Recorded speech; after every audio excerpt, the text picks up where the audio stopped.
पंडित general classes में आप सबका स्वागत है। हम लोग पढ़ रहे हैं अष्टम वर्ग का गणित। इस गणित में हम लोग एक्सरसाइज पढ़ रहे हैं 2.5 प्रश्नावली 2.5 जिसमें वर्ग और वर्गमूल है। और पिछले कक्षाओं में हम लोग वर्गमूल निकालना सीखे थे, वर्ग निकालना भी सीखे थे, बहुत से प्रश्न सीखे थे। आज कुछ अभ्यास हम कराते हैं। तो यह प्रश्न है हमारे पास प्रश्न संख्या 3, प्रश्नावली 2.5 का प्रश्न संख्या 3 में चलेंगे। मान ज्ञात करना है। कैसे ज्ञात करेंगे? हो सकता है आप लोग जानते भी हों, पहले जो बताया गया था वर्गमूल निकालने के लिए उस विधि से आप बना सकते हैं। तो वर्गमूल निकालने की 2 विधियां बताई गई थी, 3 विधियां बताई गई थी। एक था कि विषम संख्याओं को 1 से लेकर के स्टार्ट करके उसको घटाने वाली विधि से था, और दूसरा था गुणनखंड विधि से, और तीसरा था लंबी भाग विधि से वर्गमूल निकालने के लिए। तो अभी हम लोग इसमें जो अप्लाई करेंगे, हम लोग किसी भी विधि का अप्लाई कर सकते हैं। आपको जो अच्छा लगता है उस विधि से आप बना सकते हैं। यहाँ पर एक गुना का चिन्ह बीच में है, उसको देखकर घबराने की जरूरत नहीं है। आप वर्गमूल का ये जो चिन्ह है और गुना का जो चिन्ह है या भाग का भी चिन्ह रहेगा, गुना और भाग का चिन्ह रहने पर ही, जोड़ घटाव का चिन्ह रहने पर नहीं। सिर्फ गुना और भाग का चिन्ह रहने पर हम लोग क्या करेंगे कि सभी संख्याओं को अलग अलग वर्गमूल निकाल करके बस नीचे में उसको लिख देंगे। जैसे प्रश्न संख्या 1 का देखिए, एक एग्जांपल से आप यहाँ समझ लीजिए। यहाँ प्रश्न संख्या 1 है, मैं इसका आंसर बताने जा रहा हूँ। प्रश्न है यहाँ पर देखिए, √196 माने 196 इंटू 16 यानी 16। अब इसको करेंगे क्या? 196 का वर्गमूल अगर आता है तो आप सीधे ऐसे लिख सकते हैं यहाँ पर, और नहीं आता है तो आप इस तरह से अभाज्य गुणनखंड विधि से आप निकाल सकते हैं, चाहे लंबी भाग विधि से भी निकाल सकते हैं। तो यहाँ पर देखिए बहुत ही आसान तरीके से आप लोग करिए। छोटी संख्याओं के लिए अभाज्य गुणनखंड बहुत ही अच्छी विधि है। लंबी भाग विधि बड़ी बड़ी संख्याओं के लिए अच्छी विधि है।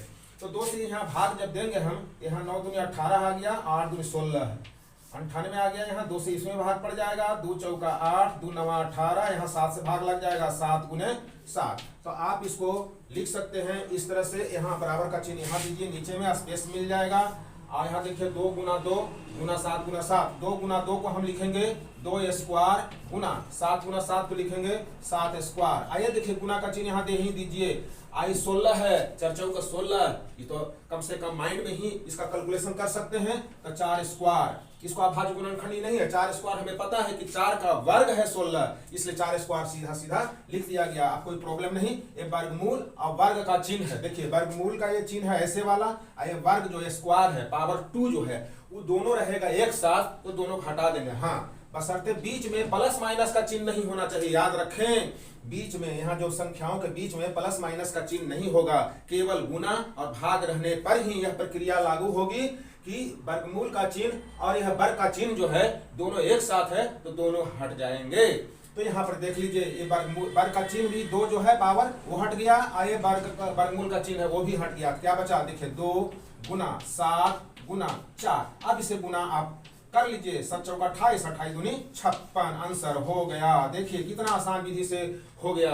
तो चलिए अब प्रश्न संख्या 2 भी आपको हल हम कराते हैं।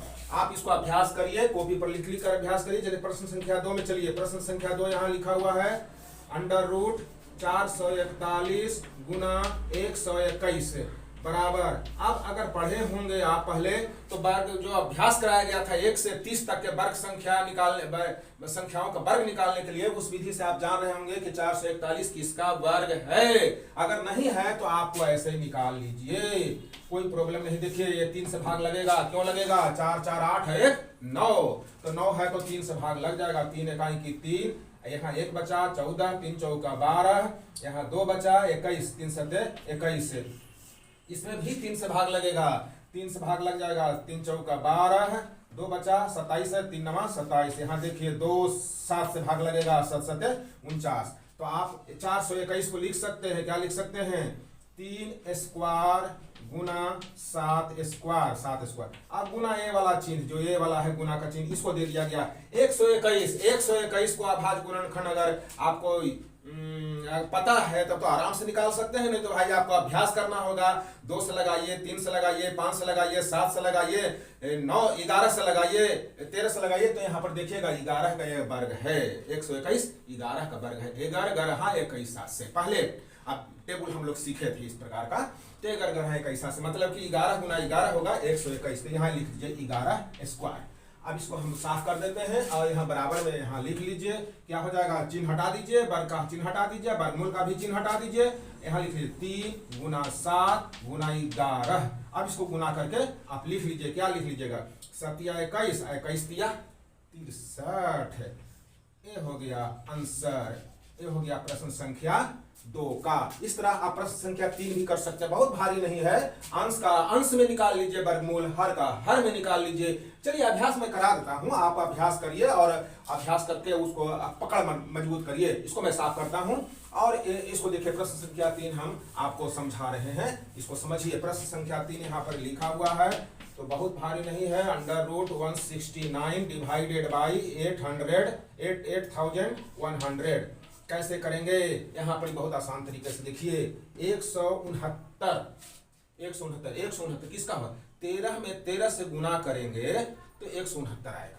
13 का वर्ग है यहाँ, तो आप इसको आप लिख सकते हैं ऐसे, बड़ा ऐसे लिख लीजिए, 13 स्क्वायर लिखिए, चाहे 13 गुना 13 लिखिए, एक ही बात है। 13 स्क्वायर ही लिख लीजिए, चलिए 13 स्क्वायर ही लिख लीजिए, 13 स्क्वायर लिख लीजिए डिवाइडेड बाई। अब यहाँ देखिए 81 100 पढ़े, 81 गुना 100, 81 गुना 100, देखिए 2 जीरो है ना, 81 100 पढ़ते हैं, 8100 पढ़ते हैं, 8100 आप ऐसे पढ़े 81 100, 81 गुना 100 है ना। तो 81 का क्या होता है, 9 गुना 9, तो यहाँ पर लिख लीजिए 9 स्क्वायर। 81 का होगा, 9 का वर्ग है 81, 9 स्क्वायर, 9 गुना 9, 9 9 81। यहाँ 2 का जीरो है 100, 10 का स्क्वायर, 10 का स्क्वायर।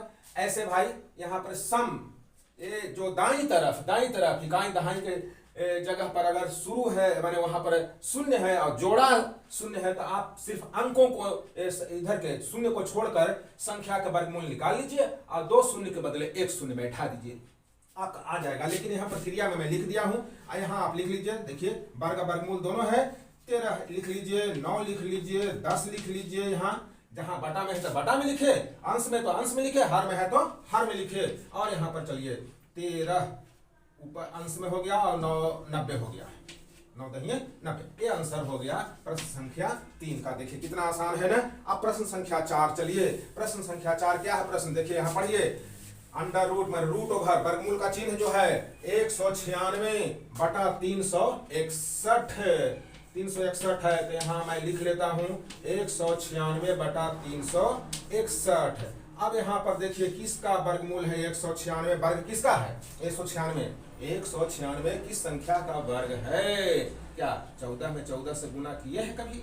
अगर नहीं किए हैं तो चलिए आप करके देख लीजिए। आपको नहीं आता है तो आप इसको अभ्यास करिए, आता तो होगा ही, पहले बताया गया था 14 का वर्ग निकालने के लिए, 15 का वर्ग निकालने के लिए 30 तक अभ्यास करवाया गया था। तो यहाँ पर देखिए 2 से भाग दीजिएगा, 2 9 18, 2 8 16, फिर 2 से भाग दीजिए, कितना हो जाएगा भाई, ये देखिए 49 आ गया, 7 गुने 7। तो यहाँ कितना आ गया 2 square Guna 7 square divided by 361 किसका है, 361 किसका है, वर्ग किसका है, अब पता करिए 19 का है। देखिए 19 में आप 19 से गुना करिए, 9 9 81 के एक हाथ में 8, अब 9 1 की 9 8 17 है, यहाँ 1 से गुना कर लीजिए 19, 1 9 7 16, 1 1 2 हाथ वाला 1 3, 361 है ना। तो यहाँ 19 का स्क्वायर ऐसे लिख लीजिए बराबर, अपर वर्गमूल दोनों है, हटा दीजिए पावर को, रूट को, ये चिन्ह को भी हटा दीजिए। तो कितना हो गया 2 गुने 7 बटा 19, यानी 7 गुनी 14 बटा 19। ये हो गया आंसर इसका प्रश्न संख्या 4 का हो गया। पांचवा भी आप करिए। पांचवा में क्या है, आपको लग रहा हो कि भाई तो पूर्णांक में है, नहीं पूर्णांक तोड़ लीजिए ना भाई, ये मिश्र भिन्न है, मिश्र भिन्न है, मिक्स्ड फ्रैक्शन है, इसको पूर्णांक तोड़ लीजिए अच्छी तरह से, कोई प्रॉब्लम नहीं।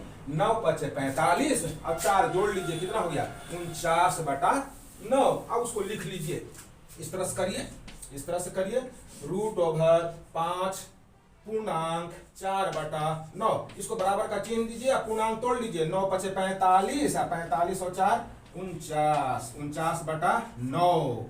अब इसको क्या करें, 49 का वर्गमूल तो अब पता होना चाहिए। छोटी संख्याओं जो वर्ग हैं, छोटी संख्या जो वर्ग है उसका तो वर्गमूल आपको ऐसे भी माइंड में रखना चाहिए, और नहीं है तो 49 7 सते 49, 7 सते 49, तो इसका वर्गमूल कितना हो गया 7। आप सीधे भी लिख सकते हैं 7।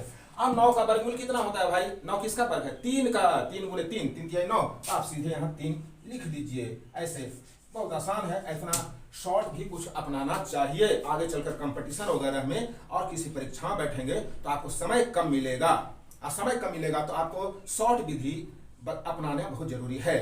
तो अगला प्रश्न अगले कक्षा में। धन्यवाद।